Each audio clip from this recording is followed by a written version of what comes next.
Let me first welcome you to this first dialogue between China and Latin America, a conference on emerging countries and the China and Latin American relationship. I'm sorry that I can't be there, but let me share with you some of my thoughts that I would have discussed had I been there. First, I would like to thank President Cheng-Yu Liu and Dean Cheng-Yu for their kindness and generosity for hosting this important conference. I'm also grateful for the staff of Renmin University for their kind assistance and support of IPD throughout the conference organization. Let me say a word about IPD, the Initiative for Policy Dialogue. The Initiative for Policy Dialogue has been going now for 15 years. It was created to facilitate the dialogue between developing and emerging countries about policies that promote their growth, their inclusive development.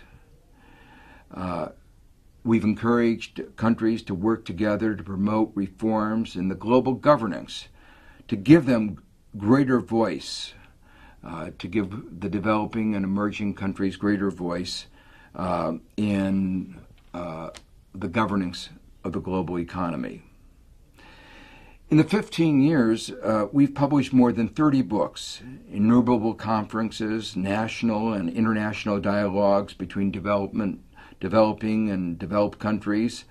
We've interacted with the official international institutions, the UN, the IMF, the World Bank, the WTO, the UNCTAD, on a whole variety of issues, and I believe we've succeeded in many areas in highlighting the deficiencies in global governance, putting issues on the table.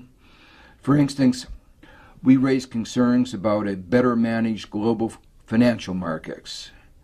And now the IMF has endorsed the necessity for reforms, the necessity for capital account management, recognize that markets on their own are often not only inefficient, but unstable. And finally, let me mention the important book, The Washington Consensus Reconsidered, where we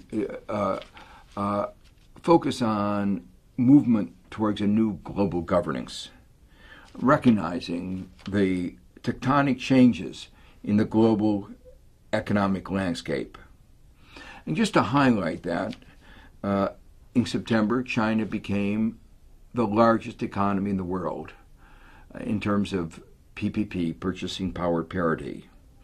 It already had been the largest economy in the world in terms of savings, exceeding the savings of the United States by 50%. Been the largest economy in trade. In the process of success, it has learned how to develop. And those lessons have important implications for all countries, including Latin America. Latin America has emerged from a lost decade. A lost decade that was in part based on following the ideas of the Washington Consensus, ideas that in this book we explain why they did not work. And so Latin America has emerged having learned some of those lessons, but there are still more to learn. But part of the success of Latin America is because of the success of China. Part of the success of Latin America is based on the demand for its commodities, for its natural resources, demand growing out of the amazing growth in China in recent decades. So the bottom line of all this is that China and Latin America have much in common, much to share, much to learn from each other.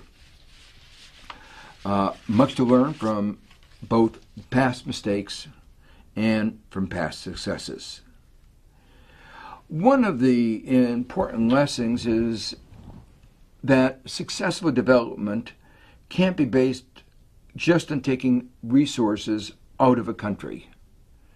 You need policies for industrial development. A lot of the interactions between China and Latin America, though, are also not just based on trade, but on capital flows, on foreign direct investment. Foreign direct investment is more than just the flow of money. It's about access to markets. It's about access to technology. And what is so interesting about foreign direct investment is that successful foreign direct investment can consist of two-way flows, not just from one country to the other, but in both directions. One of the things that I'm sure will be discussed in this conference is that two-way flow between Latin America and China in foreign direct investment.